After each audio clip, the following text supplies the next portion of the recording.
اور پھر رسول اللہ صلی اللہ علیہ وسلم نے بخاری، مسلم، ترمذی، سنن نسائی، ابن ماجہ،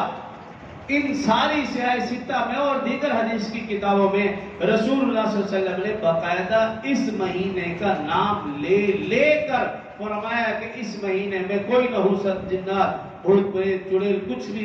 اس قسم کا نہیں ہے۔ بخاری شریف کے اندر روایت ہے رسول اللہ صلی اللہ علیہ وسلم لا سفر ولا حاما،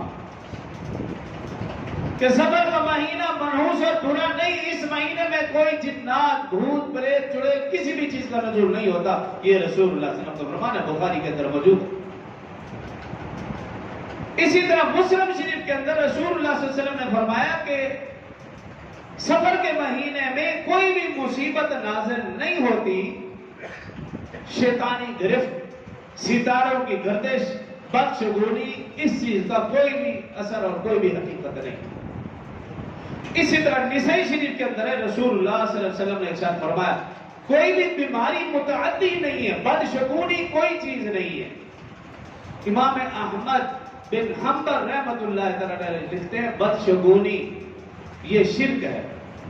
فال نکالنا وہ قرآن سے ہو، وہ پتھر سے ہو، وہ ٹوٹے کے ذریعے سے لکھا، یہ شرک ہے، شرک۔ اور آج آپ دیکھ لیے دربار کے پاس چلے جائیں، طوطے رکھے ہوئے مال نکال رہے ہیں،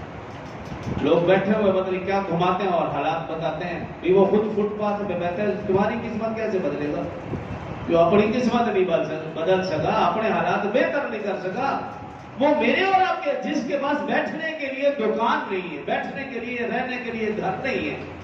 کھانے کے لیے اچھا کھانا نہیں ہے، لباس نہیں ہے، وہ اپنی قسمت نہیں بدل سکا، میری اور آپ کی قسمت کیسے بدلے؟ لیکن ان سے بڑے بے وقوف تو وہ ہے جو ان کے پاس جاتے ہیں۔